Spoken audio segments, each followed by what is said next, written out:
Proklamasi. Kami, bangsa Indonesia, dengan ini menyatakan kemerdekaan Indonesia. Proklamasi kemerdekaan Indonesia merupakan salah satu peristiwa paling bersejarah bagi bangsa Indonesia. Proklamasi membawa era baru bagi perjuangan bangsa Indonesia dalam rangka melawan penjajahan bangsa asing dan bersatu sebagai bagian dari sebuah bangsa yang merdeka. Ada beberapa fakta dan sejarah dari Invoice Indonesia tentang Proklamasi Kemerdekaan Indonesia yang dilaksanakan pada tanggal 17 Agustus tahun 1945. Atas nama bangsa Indonesia, Soekarno, Hatta.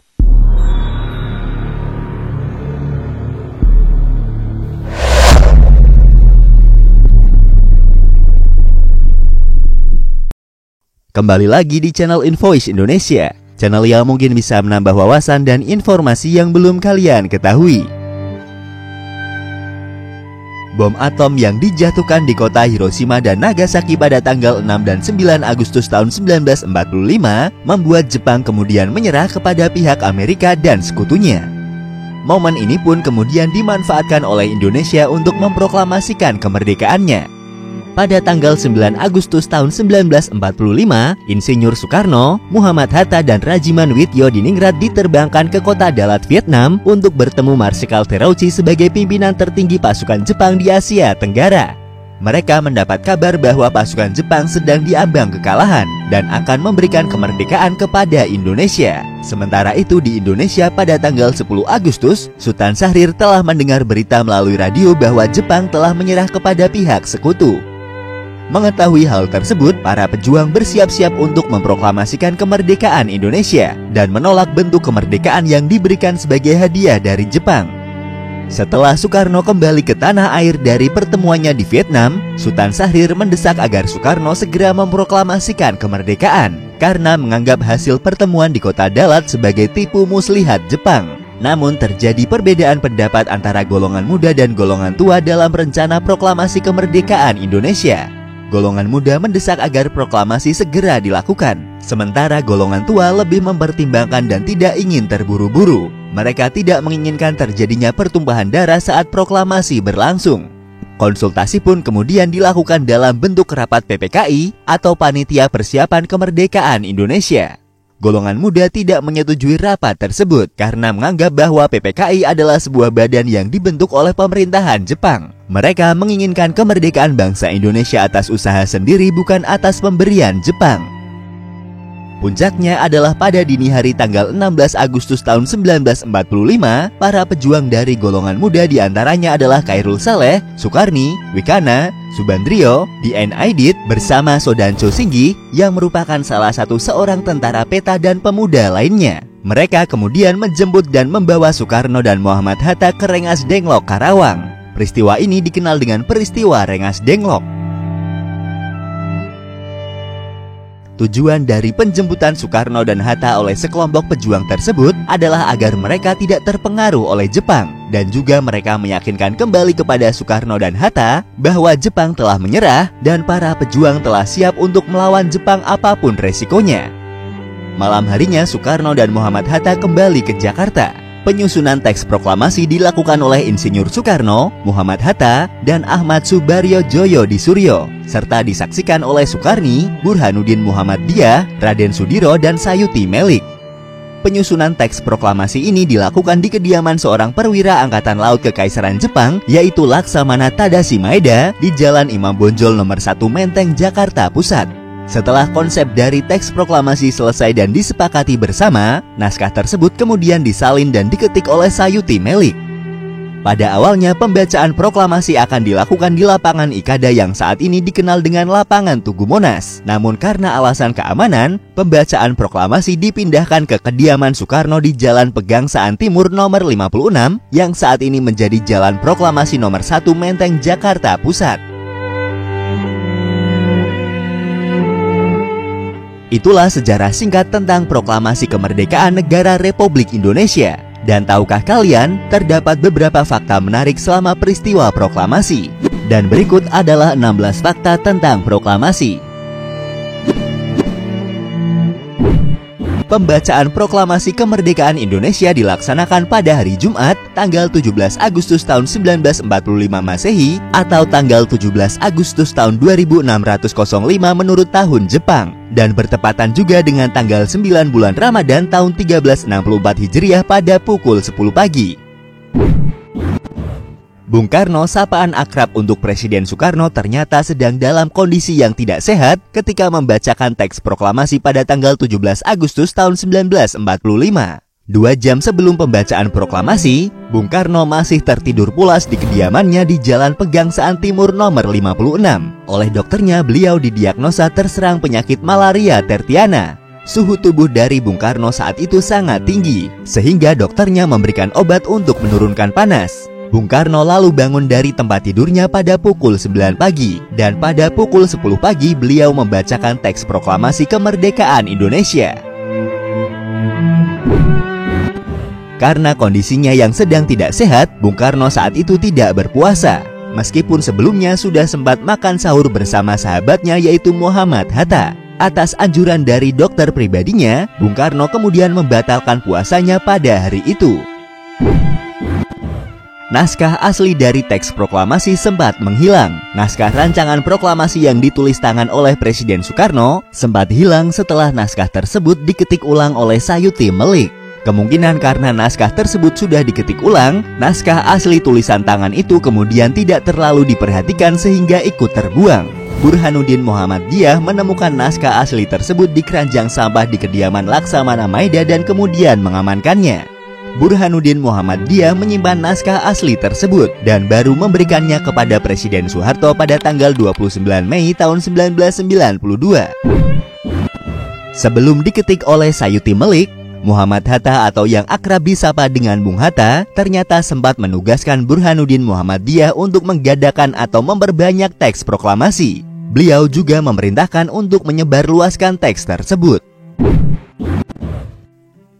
Setelah konsep dari naskah proklamasi selesai ditulis oleh Insinyur Soekarno dan disepakati bersama, Sayuti Melik menyalin dan mengetik naskah tersebut menggunakan mesin ketik yang diambil dari kantor perwakilan Angkatan Laut Jerman milik Mayor Laut Dr. Hermann Kendler. Selesai pembacaan proklamasi oleh Insinyur Soekarno, kemudian disambung dengan pidato singkat. Prosesi selanjutnya adalah pengibaran bendera merah putih. Pada awalnya Surastri Karma Trimurti atau lebih dikenal dengan SK Trimurti yang merupakan seorang wartawan, penulis dan guru bahasa Indonesia diminta untuk menaikkan bendera merah putih. Namun beliau menolak dengan alasan pengibaran bendera sebaiknya dilakukan oleh seorang prajurit. Kemudian ditunjuklah Latif Hendraningrat yang merupakan prajurit peta dibantu oleh Suhut untuk tugas tersebut.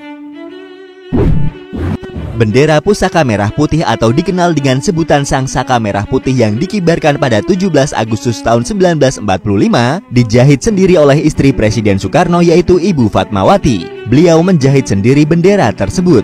Kain yang beliau gunakan untuk membuat bendera adalah kain sprei katun pemberian dari seorang perwira Jepang dan dikatakan kain merahnya didapat dari kain penutup milik penjual soto. Upacara proklamasi saat itu dilaksanakan dengan sangat sederhana. Upacara tersebut berjalan tanpa protokol, tanpa musik, tanpa konduktor, dan tanpa pancaragam. Bahkan tiang pengibaran bendera disiapkan hanya beberapa menit sebelum upacara dimulai. Tiang pengibaran bendera tersebut terbuat dari bambu dan disiapkan oleh barisan pelopor yang dipimpin oleh Komandan Peta, yaitu Sodanco Latif Hendraningrat dan Sodanco Arifin Abdurrahman. Upacara pada saat itu hanya ada 3 agenda, yaitu pembacaan teks proklamasi, pengibaran bendera merah putih dan menyanyikan lagu Indonesia Raya. Dan yang terakhir adalah sambutan dari Wali Kota Jakarta saat itu yaitu Suwiryo dan Dr. Muwardi. Kepala pemerintah militer Jepang mengirimkan 5 opsirnya untuk mendatangi Insinyur Soekarno dengan maksud untuk melarang Soekarno membacakan proklamasi. Namun kelima opsir tersebut datang ketika upacara telah selesai dilakukan dan proklamasi sudah dibacakan. Kelima opsir tersebut kemudian pergi meninggalkan tempat upacara setelah sebelumnya sempat dikepung oleh barisan pelopor dengan senjata golok dan bambu runcing. Frans Mendur yang merupakan seorang fotografer jurnalistik adalah sosok yang mengabadikan jalannya upacara proklamasi kemerdekaan Indonesia. Setelah upacara selesai, Franz mundur dikejar dan didatangi oleh tentara Jepang yang bermaksud untuk merampas dan menghancurkan negatif film atau klise yang dimiliki oleh dirinya. Beruntung sesaat sebelum kedatangan tentara Jepang, Franz mundur berhasil menyembunyikan klise tersebut di bawah pohon di halaman belakang kantor harian Asia Raya tempatnya bekerja. Saat ditemui tentara Jepang, dia mengaku jika foto-foto proklamasi kemerdekaan Indonesia sudah diambil oleh barisan pelopor. Foto karya Franz mundur membuat bangsa Indonesia dapat menyaksikan dokumentasi proklamasi kemerdekaan Indonesia. Pembacaan teks proklamasi yang dilakukan pada tanggal 17 Agustus tahun 1945 belum sempat direkam karena mati lampu, dan saat itu Indonesia sangat diawasi oleh Jepang.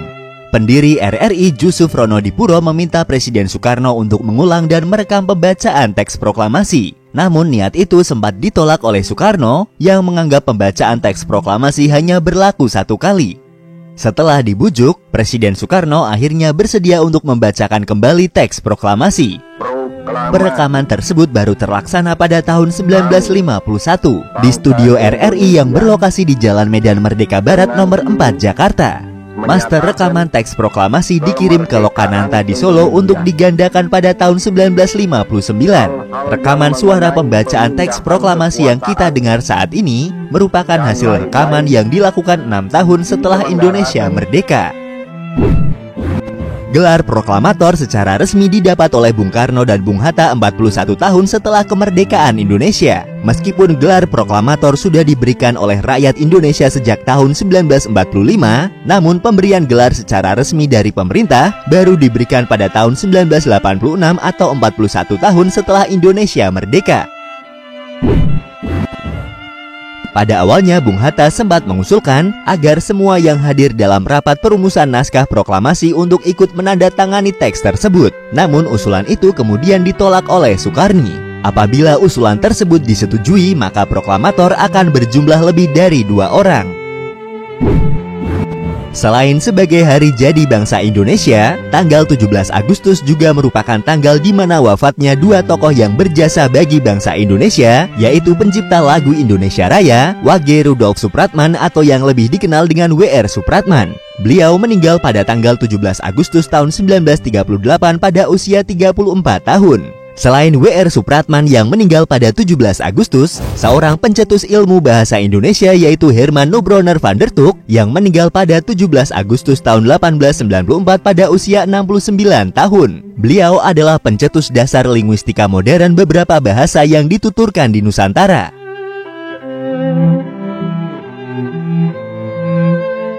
Itulah sejarah singkat tentang proklamasi kemerdekaan Indonesia dan beberapa fakta di dalamnya. Seperti kata pepatah, bangsa yang besar adalah bangsa yang tidak melupakan jasa-jasa para pahlawannya. Semoga peringatan kemerdekaan Republik Indonesia tahun ini bisa lebih menumbuhkan sifat patriotisme dan nasionalisme kita sebagai generasi penerus bangsa, agar kita bisa membawa bangsa ini menuju ke masa depan yang lebih baik dan bisa bersaing dalam konteks yang positif dengan negara-negara lain di dunia. Terima kasih sudah menonton dan tunggu video dari kami selanjutnya.